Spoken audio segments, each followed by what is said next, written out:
The cold steel of the barrel pressed into the soft skin behind my ear, vibrating with the low thrum of the idling black sedan. Rain lashed against the windshield in rhythmic slaps, blurring the neon lights of Seoul into smeared streaks of crimson and violet. My breath fogged the glass. Beside me, Kenji, the man the underworld called the Ice King, because his face hadn't betrayed a single emotion in 15 years, didn't look at me. He stared straight ahead, his knuckles white on the steering wheel, his jaw a jagged line of granite. "Do it," a voice crackled over the radio, distorted and cold. Kenji's finger twitched against the trigger. A single tear, the only liquid on his face that wasn't rainwater, tracked a slow path down his cheek. I realized then that the monster holding the gun wasn't the one I should have been afraid of.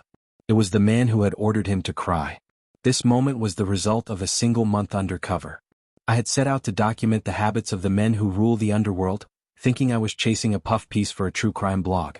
Instead, I stumbled into a ritual that had kept the syndicate's power absolute for half a century.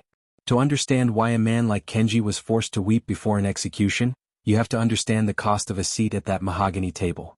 I was about to pay that cost in blood. The mystery wasn't just in their habits, it was in the reason they were never allowed to forget the faces of the people they broke. My journey began in a basement that smelled of old copper and expensive tobacco. I adjusted the hidden camera in my button-down, my palms leaving damp prints on the fabric of my trousers. My contact, a low-level enforcer named Sato, didn't look up from his cards. He bit into a raw lemon, skin and all, his face remaining as flat as a desert floor. That was habit number 1, the suppression of sensory reaction. If you can eat a lemon without squinting, you can watch a building burn without blinking. I watched him finish the fruit, his throat working as he swallowed the bitter pulp. "He's coming," Sato whispered. The air in the room suddenly felt heavy, like the pressure before a deep-sea dive. The heavy steel door creaked open. Chairman Kong didn't walk, he glided. He was 70, but he moved with the predatory grace of a man half his age. He sat at the head of the table and performed habit number 2. He pulled a small silver sewing kit from his pocket. Without a word, he began to stitch a small, intricate pattern into the hem of his silk sleeve. He didn't look at the needle. He looked at me. The needle flashed in the dim light, piercing the fabric with a tiny, metallic snip. He wasn't sewing for repair, he was counting. Each stitch represented a life he controlled. By the time he reached the end of the sleeve, the thread was soaked red. "You're the one asking questions," Kong said. His voice was like dry leaves skittering over a grave. He reached out and grabbed my wrist. His grip was ice. He didn't check for a pulse, he checked the tension in my tendons. "You want to know why we do these things? Why we eat bitterness and sew our sins into our clothes?" He leaned in, his breath smelling of peppermint and cold steel. He pulled a third object from his vest, a small weathered photograph of a woman standing in front of a bakery. He didn't show it to me. He tucked it under his tongue. Habit number 3, keeping the motive physically inside the body. The room suddenly erupted. The side door burst open, and 3 men in tactical gear stormed in, their suppressed weapons coughing soft puffs of death. Sato's chair flipped backward, his body hitting the floor with a wet thud. I scrambled under the table, my lungs screaming for air that wasn't there. Kong didn't flinch. He sat with the photograph still under his tongue, the needle still in his hand. He looked down at me and for a split second I saw it, the mask slipped. His eyes weren't cold. They were overflowing with a recognition that turned my blood to slush. He wasn't a stranger. He was the man my mother had warned me about before she disappeared 20 years ago. He leaned down and hissed a single word into my ear before the flashbang blinded me. The world turned white and ringing. When my vision cleared, the basement was a graveyard of overturned mahogany and broken glass. Kong was gone. The only thing left in his chair was the silver needle, stuck upright in the table, pinning a scrap of my mother's favorite silk scarf to the wood. I reached out, my fingers trembling as I touched the fabric. A heavy hand landed on my shoulder. I spun around, ready to swing, but it was Kenji. He wasn't holding a gun yet. He was holding a black tactical case. "The chairman has reached the final stitch," Kenji said, his voice a low rumble. "He's waiting at the pier. If you want to know why she left, you come with me. If you want to live, you run the other direction." I didn't hesitate. I grabbed the silver needle, tucked it into my palm until the point drew blood, and followed him into the rain. Kenji drove like a ghost through the Seoul traffic, weaving between neon-lit buses and luxury sedans without tapping the brakes.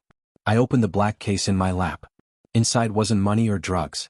It was a stack of birth certificates, all with the same father's name, and a single, small pair of children's shoes. I looked at the last certificate on the pile. Was mine. My father's name was listed as Kang Dae-young. The man I was investigating wasn't a monster I had found. He was the monster I had come from. The photo, I rasped, the words catching in my dry throat. The one in his mouth. Why does he keep it there?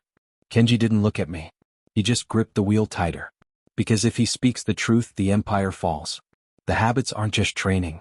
They're the only thing keeping the blood from drowning us all. We pulled into the pier. The fog was so thick the ocean looked like a wall of gray wool. A single set of headlights cut through the gloom. Chairman Kang stood by the edge of the dock, his back to us. He looked smaller out here, stripped of his mahogany table and his guards. As we approached, he didn't turn around. He held out his hand, palm up. I placed the silver needle into it. He squeezed his fist shut, the metal piercing his skin without a flinch. You have your mother's eyes, he said to the ocean. But you have my hands. You're ready to see the penthouse for what it really is. He turned then, and for the first time I saw the photograph he'd kept under his tongue. He held it out. It wasn't just a bakery. In the window reflected the face of the man who had actually taken her. It was Kenji. If you think a daughter deserves to know the truth about her mother, no matter how much blood it costs to find it, hit the like button so her story reaches someone who needs to hear it. Kenji's face remained a mask of granite, but the gun in his holster seemed to pulse with a life of its own. Kang stepped toward me, his movements heavy. I kept him close to keep you safe, Kang whispered. He was the price of your life. The betrayal tasted like the raw lemon Sato had eaten, bitter, acidic, and impossible to swallow. I looked from the man who raised me in shadows to the man who had watched over me like a silent guardian while holding the secret of my mother's death. The pier felt like it was tilting into the black water. Why tell me now? I asked, my voice steady despite the hammer of my heart against my ribs. Kang looked at the glowing skyline of the city he ruled. Because tonight the other families found out about you. The only daughter is no longer a secret. You can't be a journalist anymore, Hana. You are a target. Or you are the queen. He handed me the weathered photograph. Kenji didn't kill her. He was the only one who tried to save her. The reflection in the glass. Look closer. I pulled a small penlight from my pocket. In the corner of the reflection behind Kenji was a third figure. A man wearing the crest of the Seoul Police Department. The realization hit me like a physical blow. The syndicate wasn't just a criminal organization. It was a mirror image of the law. They were two sides of the same coin, and I had been standing on the edge for 20 years. The police are coming, Kenji said, finally speaking. They don't want the chairman. They want the records in that case. They want the list of every officer who has taken a stitch from Kang's needle. The sound of sirens began to bleed through the fog, distant but hungry. Kang looked at me, the silver needle still clutched in his bleeding hand. You have 10 minutes to decide. You can hand that case to the men in blue and hope they let you live. Or you can come to the penthouse and learn how to rule the men who rule the world. I looked at the black case. I looked at the birth certificate with my name on it. I thought about the wet prints my palms had left on my trousers and the noose-tight feeling of my own fear. I didn't want to be a queen. I wanted to be the one who burned the throne. I grabbed the case and stepped toward the sedan. Drive, I told Kenji. He didn't ask questions. He didn't weep. He just put the car in gear and roared back toward the heart of the city. As the pier vanished in the rearview mirror, I saw Kang stand his ground as the first blue lights broke through the fog. He wasn't running. He was waiting to give us the time we needed to reach the top. The elevator in the syndicate tower moved with a silent, stomach-churning speed. Kenji stood in the corner, his eyes fixed on the floor numbers as they flickered by. 40, 45, 50. I felt the pressure in my ears change. The air up here smelled of expensive filtered ozone and cold stone. When the doors open, Kenji said, checking the action on his pistol, you don't look at their faces. You look at their hands. If their hands are empty, they're waiting for an order. If they're moving for a weapon. The bell chimed. The doors slid open to reveal a hallway lined with men in identical black suits. They didn't move. They bowed. We reached the double doors of the penthouse. I pushed them open, and the scale of my father's world finally hit me. The walls were floor-to-ceiling glass, overlooking a city that looked like a motherboard of light. At the center was a table that could seat 30, carved from a single piece of dark wood. 6 men were already seated there. They were the heads of the smaller families, the vassals of the Kang Empire. They looked at me not with respect, but with the hungry eyes of wolves watching a new lamb enter the pen. The chairman is detained, I said, slamming the black case onto the table. The sound echoed like a gunshot in the sterile room. One of the men, a younger guy with a jagged scar across his eyebrow, smirked. "And who are you? The dry cleaning?" He didn't wait for an answer. He reached for the case.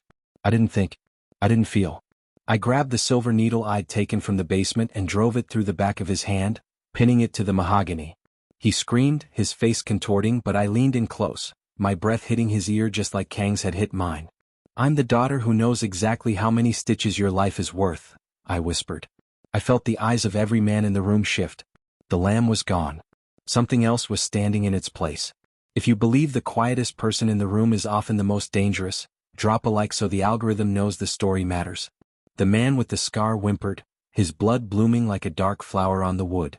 None of the other leaders moved. They were looking at Kenji, who stood behind me like a shadow carved from obsidian.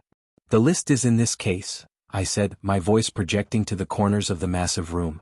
"Every bribe, every execution, every officer on the payroll. My father kept it to protect you. I'm keeping it to control you."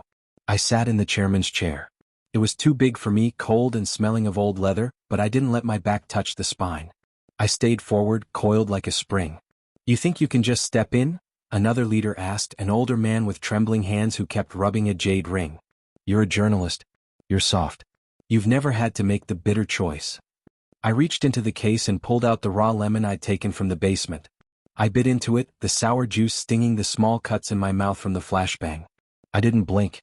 I didn't squint. I chewed the pulp and swallowed it while staring him down.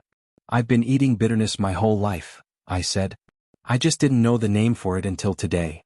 The room stayed silent for a long beat. Then the man with the jade ring bowed his head. One by one the others followed. It wasn't loyalty, it was survival. They knew that a woman who could pin a hand to a table without shaking was a woman who would have no problem erasing them from the board. But as they filed out of the room, Kenji stepped closer. "You played the part," he whispered. "But you haven't seen the final habit." Kang didn't just keep the motive under his tongue. He kept the poison there too. He pointed to the glass wall. Below us the city was crawling with red and blue lights. They weren't just at the pier. They were surrounding the building. "The police aren't here to arrest the chairman," Kenji said, his voice cracking for the first time. "They're here because he triggered the silent alarm. He's liquidating the syndicate, Hana. He's burning it all down with us inside." I looked at the black case. I realized then why it was so heavy. It wasn't just paper. Beneath the birth certificates, I felt the unmistakable hum of a digital timer. I flipped the false bottom of the case. The red numbers were at 2 o'clock and counting. My father hadn't sent me here to rule. He'd sent me here to be the final witness to the end of his world. He wanted the records destroyed, the leaders dead, and the bloodline ended. He thought he was saving me by taking me with him. I grabbed the case and ran for the balcony. "The elevator is locked," Kenji shouted, his boots thudding on the marble. "There's no way down." I looked over the edge. 50 stories of sheer glass and steel. The wind whipped my hair into my eyes, tasting of rain and exhaust. "We don't go down," I said, looking at the maintenance cradle used for cleaning the windows. It was parked 10 feet below the balcony level. "We go across." I threw the case into the cradle. It landed with a heavy thud. Kenji looked at the drop, then at me. For a second I saw the man who had lost my mother. He wasn't the Ice King. He was just a man who had been tired of keeping secrets for 20 years. He jumped first. I followed, the air rushing past my ears in a roar. My feet hit the metal grating of the cradle with a bone-jarring impact. Kenji caught me, his hands steadying my shoulders. I grabbed the controls. The cradle groaned, its motors screaming as it began its slow, agonizing crawl down the side of the building. Above us, the penthouse windows shattered. A roar of orange flame erupted from the floor we had just left, raining glass down on us like diamond hail. The shockwave nearly threw us off the ledge.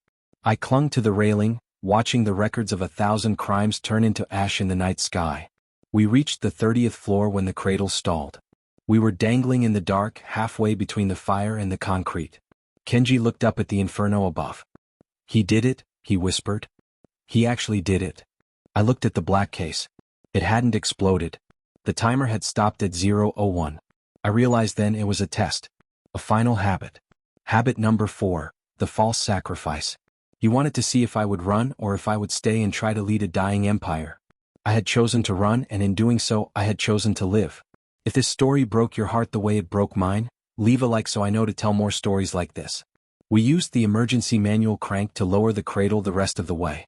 By the time our feet hit the pavement in the back alley, the syndicate tower was a pillar of smoke against the moon. Police cordons were everywhere, but the back alley was a blind spot. We slipped through the shadows, moving like the ghosts we had become. Kenji led me to a nondescript white van parked 3 blocks away. He opened the back door. Sitting on the bench, wrapped in a gray blanket and sipping tea from a thermos, was Chairman Kong. He looked up at me, his eyes tired but clear. The silver needle was gone from his hand, replaced by a clean white bandage. "You didn't stay," he said. It wasn't a question. "No," I replied, standing my ground. "I'm a journalist, remember? I don't die for mahogany tables." Kong chuckled, a dry, raspy sound that turned into a cough. "Good. If you had stayed, you would have been exactly like the men I spent my life trying to escape. The timer was a gift. It gave you the one thing I never had, a clean exit." He reached into his pocket and pulled out the real records. A small USB drive no bigger than my thumb. The case was full of scrap paper and a loud clock. "This is the list. This is the truth about your mother, the police, and everyone who ever took a bite of that lemon." He held it out to me. "What you do with it is up to you. You can be the queen of the ash, or you can be the woman who finally tells the story." I took the drive. It felt heavy in my hand, heavier than the tactical case had been. I looked at Kenji, then back at the man who had built a kingdom of secrets just to hide me from it. I realized that the only daughter didn't need to topple empires. The empire had already toppled itself under the weight of its own habits. I turned away from the van, walking toward the lights of the city. "Where are you going?" Kong called out. I didn't stop walking. I didn't look back. I just held the USB drive up so the streetlights caught the silver casing. "I have a deadline," I said. "And I think I finally have the perfect lead." Subscribe if you want to hear more stories about people who risked everything for the truth. I spent the next 48 hours in a motel room that smelled of bleach and old cigarettes, my fingers flying across the laptop keys until they bled. The USB drive contained more than just names. It contained the recordings. My mother hadn't been killed by the syndicate. She had been the one who started the investigation 20 years ago. She was the original journalist. Kong hadn't hidden her. He had been her source. The police officer in the photograph hadn't taken her. He had been the one she was trying to expose. He was the one who had disappeared her to protect the corruption at the heart of the department. The story went live at dawn. By noon, the city was in chaos. Arrest warrants were issued for the police commissioner, 3 city council members, and the surviving heads of the vassal families. The Ice King legacy was dead, replaced by the headlines of a daughter who had finished her mother's work. I sat in a small cafe watching the news on a wall-mounted TV. A man sat down across from me. He didn't order anything. He just placed a small weathered photograph on the table. It was the bakery. But this time the reflection was clear. It showed my mother, smiling, holding a camera. "She would have been proud," Kenji said. He looked different in a plain leather jacket, his face finally relaxed, the granite mask gone. "What will you do now?" I took a sip of my coffee, the heat grounding me. I looked at the silver needle I still kept in my pocket, a reminder of the stitches I'd refused to take. "I think I'll go for a walk," I said, without looking over my shoulder. As I walked out into the sunlight, the city felt different. The air didn't smell like ozone or rust anymore. It just smelled like rain. I realized that the men who rule the underworld all have the same final habit. They eventually realize that the only way to truly rule is to let go. I reached the park and sat on a bench, watching the world move by, a daughter who had found her father, saved her mother's memory, and finally, for the first time in my life, I was just Hana.